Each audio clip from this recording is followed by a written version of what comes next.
Hello friends, આપણે 10મા ધોરણમાં વિજ્ઞાનમાં ગયા લેક્ચરમાં ચુંબકીય ક્ષેત્રરેખા કઈ રીતે મેળવવી અને ચુંબકીય ક્ષેત્રરેખાની દિશા અને તેની લાક્ષણિકતા વિશે વાત કરેલી.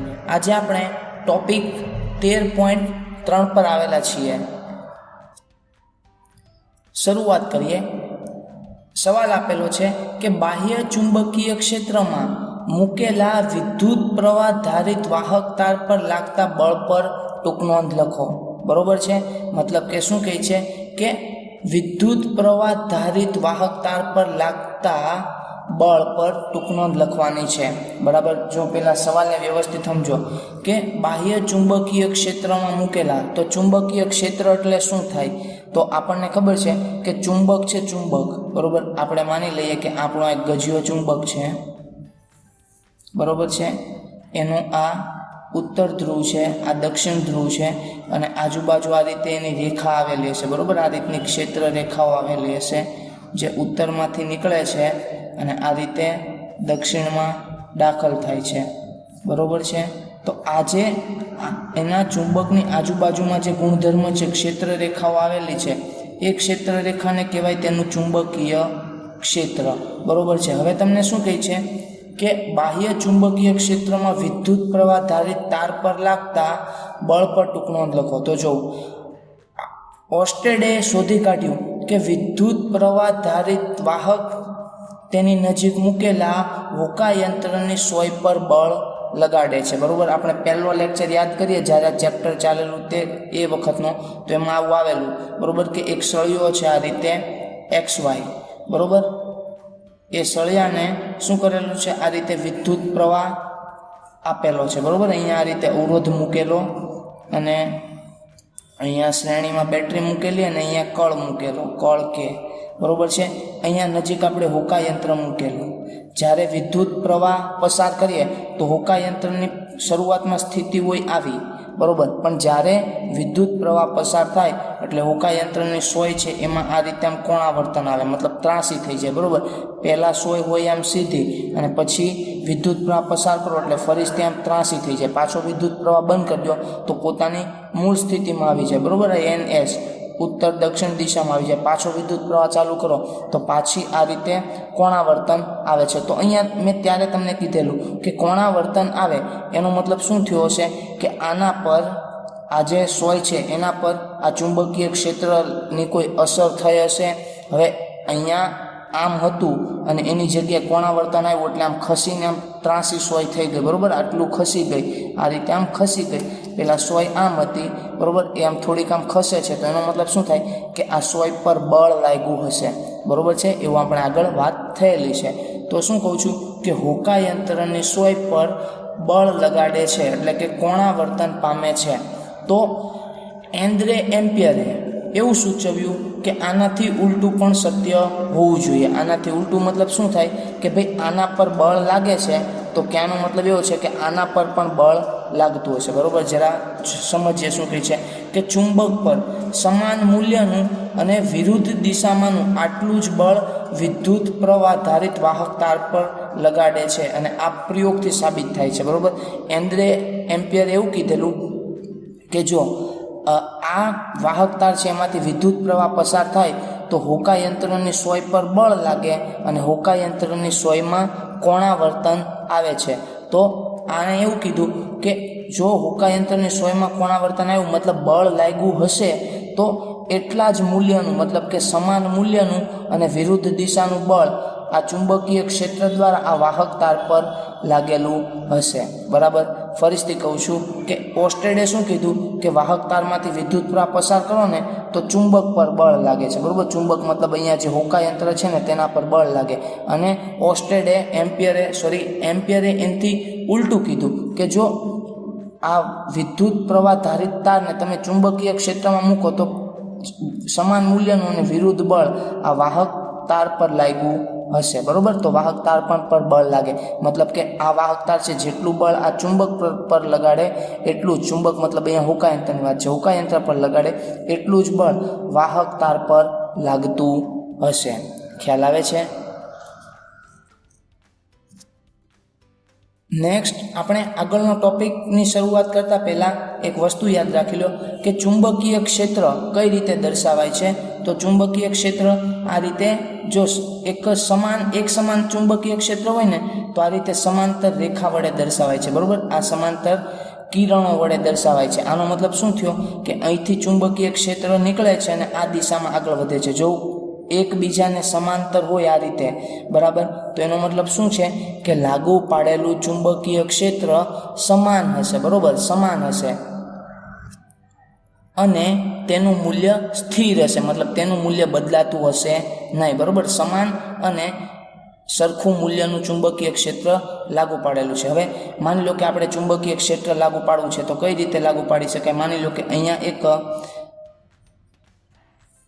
ઉત્તર ધ્રુવવાળો ચુંબક છે, બરાબર, N, અને અહીંયા છે દક્ષિણ ધ્રુવવાળો ચુંબક S, બરાબર.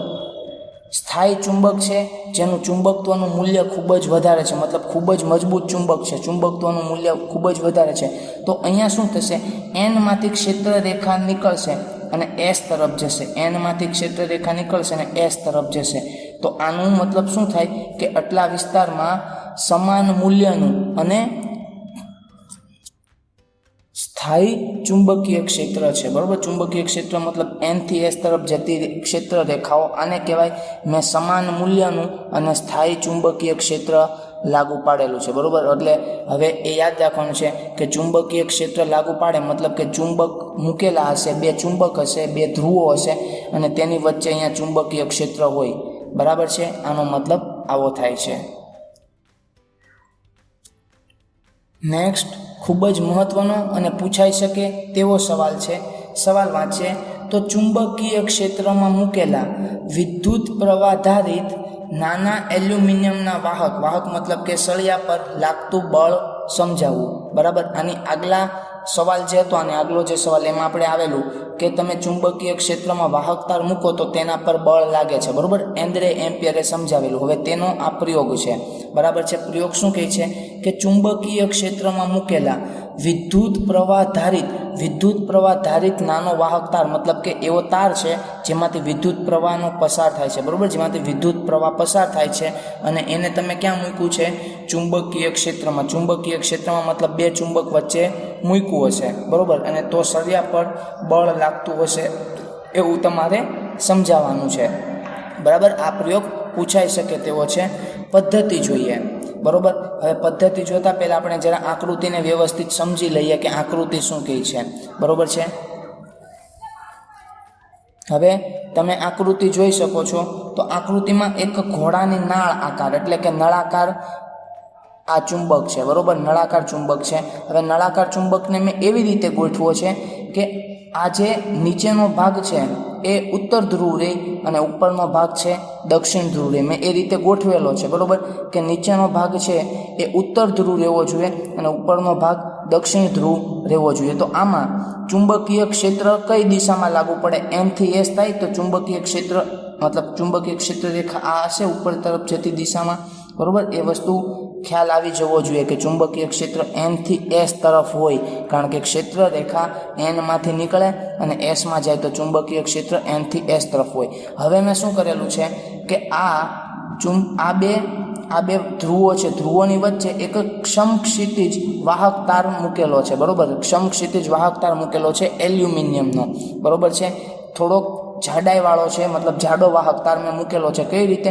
સમક્ષિતિજ મતલબ કે પૃથ્વીની સપાટીને સમાંતર, બરાબર છે. મતલબ કે આ રીતે આમ સમાંતર મેં આમ મૂકેલો છે, બરાબર. જો ઘોડાની નાળાકારનો ચુંબક જો આવો હોય ને એકદમ આવો, તો મેં આ રીતે એની વચ્ચે એક્ઝેક્ટ વચ્ચે આ રીતે મેં આમ મૂકેલો છે. ખ્યાલ આવે છે? હવે મેં શું કરેલું છે?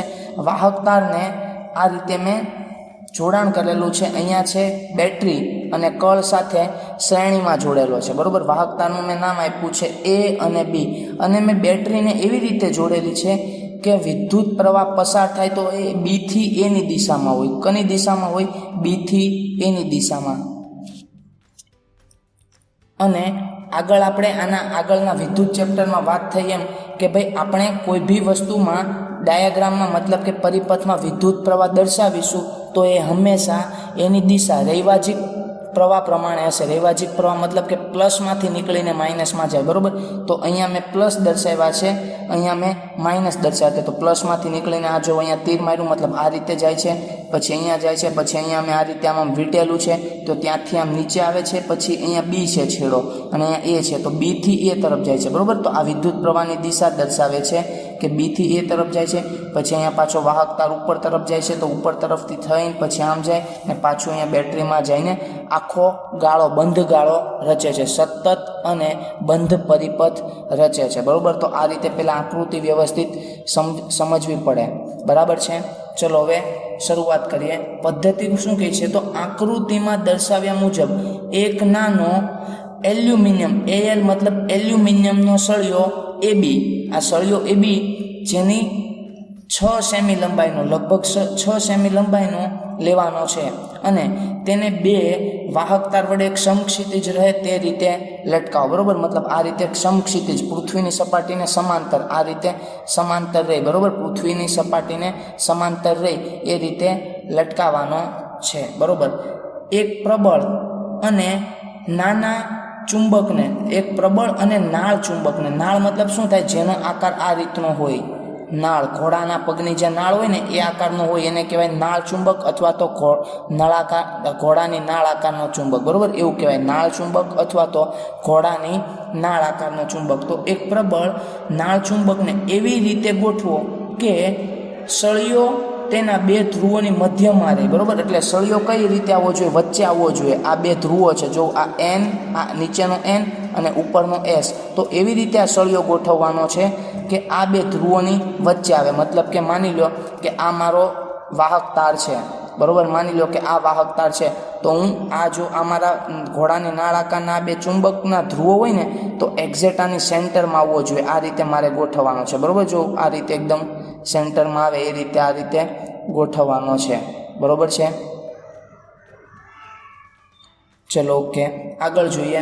અને મધ્યમાં રહે તથા ચુંબકીય ક્ષેત્ર ઉધ્વ દિશામાં મળે. જો ચુંબકીય ક્ષેત્ર ઉધ્વ મતલબ ઉપરની દિશામાં મળે, ઉપરની દિશામાં મળે મતલબ નીચેથી ઉપર જવું જોઈએ. તો નીચેથી ઉપર જવા માટે એક જ રસ્તો છે કે આ માટે ઉત્તર ધ્રુવ એલ્યુમિનિયમ સળિયાની નીચે અને દક્ષિણ ધ્રુવ સળિયાની ઉપર રહે તે રીતે ગોઠવો, બરાબર. આ ઉત્તર ધ્રુવ છે, ઉત્તર ધ્રુવ તે જો સળિયાની નીચે રહેવો જોઈએ અને દક્ષિણ ધ્રુવ છે તે સળિયાની ઉપર રહેવો જોઈએ. તો જ તે આ ચુંબકીય ક્ષેત્ર Nમાંથી નીકળીને Sમાં જાય. જો ઉપર તમે અહીંયા N રાખેલો હોત અને અહીંયા S રાખેલો હોત તો ઉપરથી નીચે તરફ મળત, બરાબર. પણ આપણને ઉધ્વ દિશામાં ગોઠવવાનું કહે છે તો નીચે N રાખવો પડે અને ઉપર S જ રાખવો પડે, તો જ તે તમને ચુંબકીય ક્ષેત્ર રેખા Nમાંથી નીકળીને Sમાં જાય. મતલબ ઉધ્વ મતલબ ઉપરની દિશામાં જવું જોઈએ.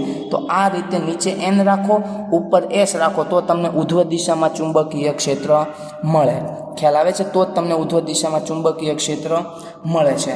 હવે એલ્યુમિનિયમના સળિયાની સાથે બેટરી, કળ અને રિહોસ્ટેટને શ્રેણીમાં જોડો, બરાબર. રિહોસ્ટેટ, બેટરી અને કળને શ્રેણીમાં જોડવાનો છે. ફરીથી યાદ અપાવું કે રિહોસ્ટેટ એટલે ચલિત અવરોધ થાય જેનો ઉપયોગ વિદ્યુત પ્રવાહનું મૂલ્ય બદલ્યા વગર વિદ્યુત સ્થિતિમાન બદલવાનો, બરાબર.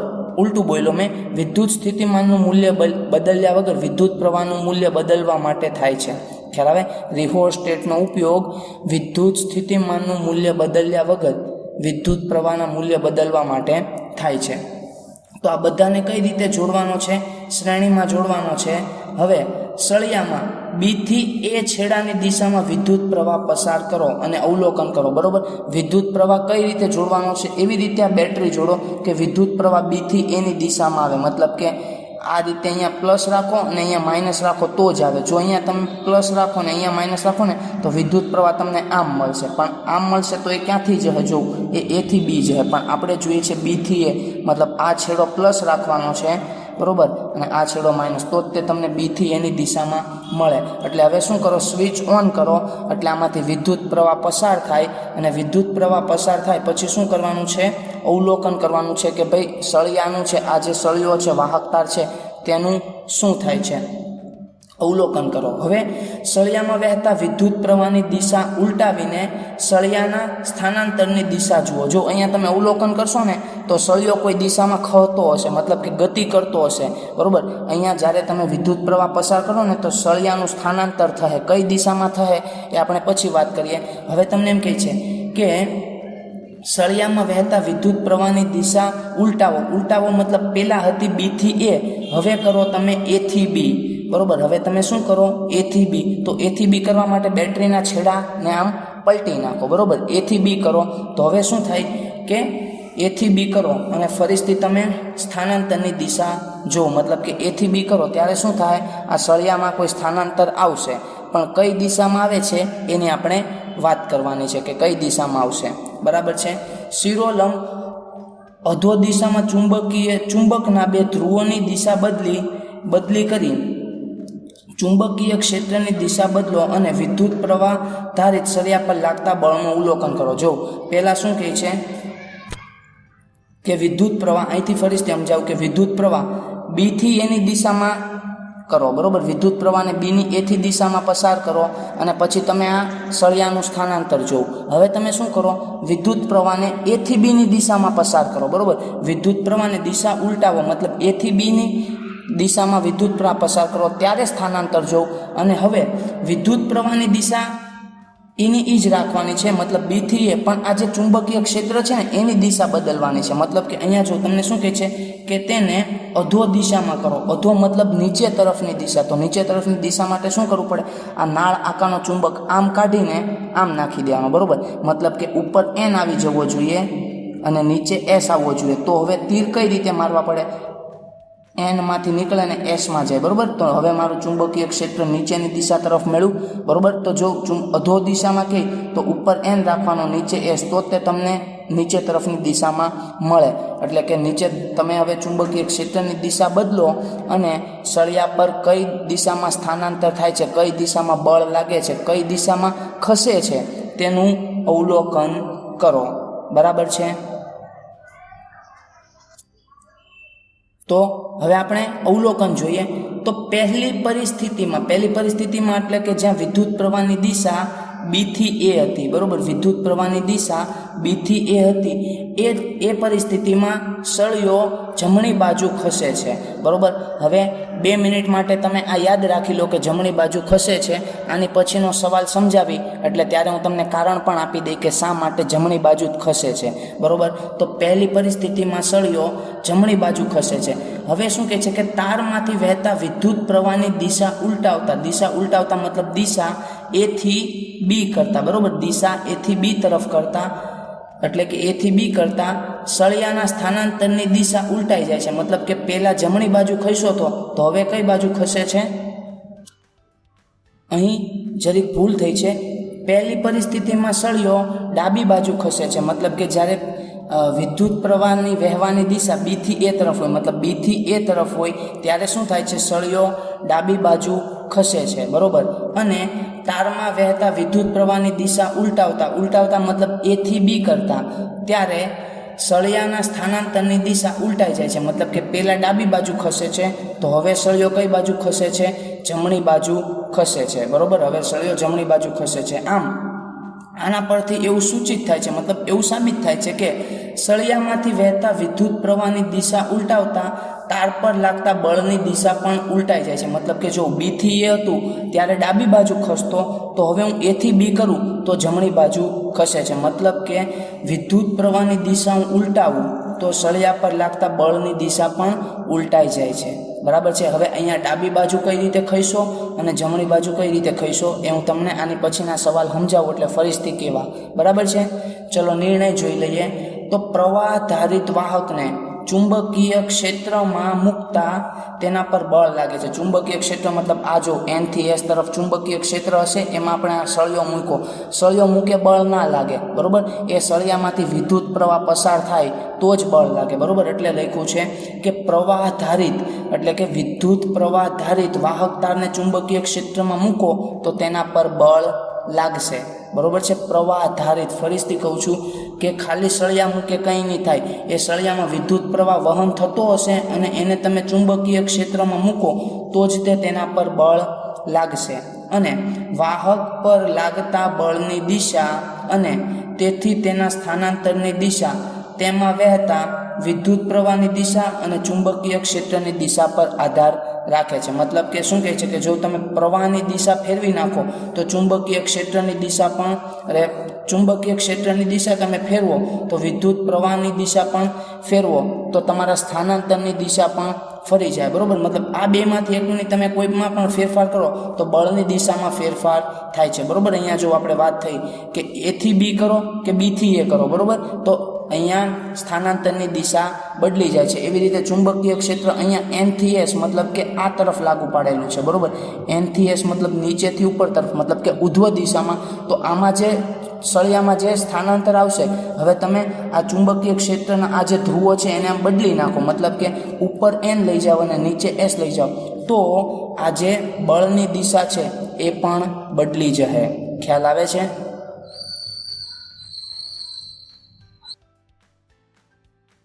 નેક્સ્ટ આપણો આગળનો સવાલ છે કે એક સુરેખ વિદ્યુત પ્રવાહ ધારિત વાહકને ચુંબકીય ક્ષેત્રમાં એવી રીતે મૂકવામાં આવે છે કે જેથી તેની લંબાઈ ચુંબકીય ક્ષેત્રની દિશાને લંબ હોય. તો આ વાહક પર લાગતા બળની દિશા શોધવા માટેના નિયમનું નામ લખો અને નિયમ જણાવો. અથવા આ સવાલ આવી રીતે પણ પૂછી શકે કે ફ્લેમિંગનો ડાબા હાથનો નિયમ જણાવો. બરોબર, તો આ સવાલ આઈએમપી છે.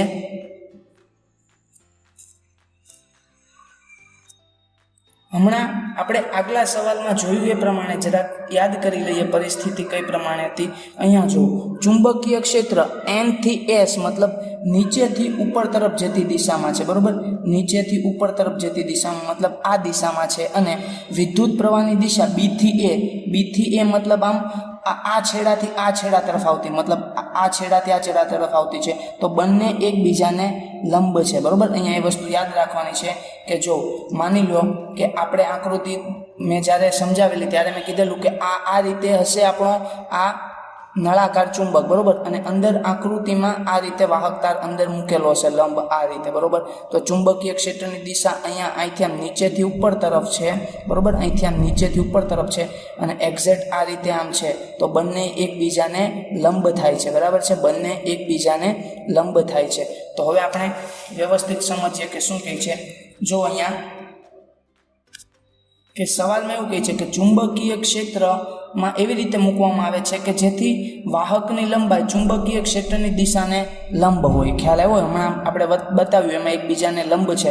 તો વાહક પર લાગતા બળ એટલે હમણાં આપણે જે સવાલમાં ખબર છે સળિયો ડાબી બાજુ ખસતો હતો કે જમણી બાજુ, તેની વાત છે કે લાગતા બળની દિશા શોધવા માટેના નિયમનું નામ જણાવો અથવા નિયમનું નામ જણાવો અને નિયમ જણાવો. તો એ નિયમ છે ફ્લેમિંગોનો ડાબા હાથનો નિયમ. બરોબર, એ નિયમ છે ફ્લેમિંગોનો ડાબા હાથનો નિયમ. તો આપેલ પરિસ્થિતિમાં વાહક પર લાગતા બળની દિશા શોધવા માટે ફ્લેમિંગના ડાબા હાથના નિયમનો ઉપયોગ થાય છે. બરોબર, કોના નિયમનો ઉપયોગ થાય છે? ફ્લેમિંગના ડાબા હાથના નિયમનો ઉપયોગ થાય છે. હવે ડાબા હાથનો નિયમ શું કહે કે તમારા ડાબા હાથનો અંગૂઠો પ્રથમ આંગળી મતલબ તર્જની અને વચ્ચેની આંગળી મતલબ મધ્યમાને એવી રીતે ગોઠવો કે તે પરસ્પર લંબ રહે. બરોબર, એવી રીતે ગોઠવો કે ત્રણેય આંગળી પરસ્પર લંબ રહે. તો આ મારો ડાબો હાથ છે. બરોબર, ડાબા હાથની આ કે અંગૂઠો, આ પ્રથમ આંગળી અને આ છે મધ્યમાં. હવે હું ત્રણેયને આ રીતે ગોઠવી શકું. બરોબર, આ રીતે ત્રણેય આંગળી ગોઠવું તો ત્રણેય એકબીજાને લંબ કહેવાય. કઈ રીતે? જો આ મારી પ્રથમ આંગળી અને આ મધ્યમ આંગળી વચ્ચે આ કાટખૂણો બન્યો, 90નો ખૂણો એટલે કહેવાય લંબ. બરોબર, એવી રીતે મારો આ અંગૂઠો અને આ પ્રથમ આંગળી વચ્ચેનો આ ખૂણો બન્યો તો એને પણ લંબ છે. બરોબર, એકબીજાને 90. અને આ રીતે તમે જો તો આ રીતે જો એકદમ વ્યવસ્થિત, તો આ અંગૂઠો અને આ જે આ આંગળી છે તે પણ એકબીજાને લંબ છે. મતલબ કે આ એક પરિસ્થિતિ એવી છે કે જેમાં મારો અંગૂઠો, પ્રથમ આંગળી અને મધ્યમાં એકબીજાને લંબ છે. બરોબર, ડાબા હાથને લેવાનો છે. બરોબર, જમણા હાથને યાદ રાખજો, ડાબા હાથને લેવાનો છે. તો આ રીતે ગોઠવ્યા પછી આગળ જોઈએ તો અહીં તમારી પ્રથમ આંગળી ચુંબકીય ક્ષેત્રની દિશા દર્શાવે છે, બરાબર છે. આકૃતિમાં જો આપણી જે પ્રથમ આંગળી છે તે ચુંબકીય ક્ષેત્રની દિશા દર્શાવે છે. પછી વચ્ચેની આંગળી મતલબ મધ્યમાં છે એ આપણને વિદ્યુત પ્રવાહ દર્શાવે છે, અને અંગૂઠો એ અંગૂઠાની દિશા વાહક પર લાગતા બળની દિશા અથવા તો વાહકના ગતિની દિશા દર્શાવે છે, બરોબર. પ્રથમ આંગળી છે ચુંબકીય ક્ષેત્રની દિશા દર્શાવે, વચ્ચેની આંગળી છે વિદ્યુત પ્રવાહની દિશા દર્શાવે, અને અંગૂઠો છે એ અંગૂઠાની દિશા વાહક પર લાગતા બળની દિશા અથવા તો વાહકના ગતિની દિશા દર્શાવે છે. મતલબ કે આ રીતે આપણે આંગળી અને મધ્યમાં આ રીતે ગોઠવીએ તો આ જે અંગૂઠો છે તે બળ દર્શાવે, આ ચુંબકીય ક્ષેત્ર, અને આ વાહકની આ વિદ્યુત પ્રવાહ દર્શાવે, બરોબર. આ જે આકૃતિ છે, અહીંયા જે આકૃતિ આપેલી છે તે આ રીતે છે, બરોબર. મતલબ આ આંગળી છે એ પુસ્તકની અંદરથી બહાર તરફ આવતી દિશામાં છે, બરોબર. અંદરથી બહારની આવતી દિશામાં છે. તો કઈ રીતે યાદ રાખવાનું છે? પ્રવાહ, ક્ષેત્ર, બળ, બરોબર. યાદ આ રીતે રાખવાનું છે. આ રીતે હાથ રાખવાનો, પ્રવાહ, ક્ષેત્ર, બળ. આ પ્રવાહ મતલબ વિદ્યુત પ્રવાહ, ક્ષેત્ર મતલબ ચુંબકીય ક્ષેત્ર, અને બળ મતલબ વાહક પર લાગતું ચુંબકીય બળ અથવા તો બળની દિશા, બરોબર. અંગૂઠો બળ અથવા બળની દિશા. તો પ્રવાહ, ક્ષેત્ર અને બળ, પ્રવાહ, ક્ષેત્ર અને બળ, આ રીતે યાદ રાખવાનું છે, બરાબર છે.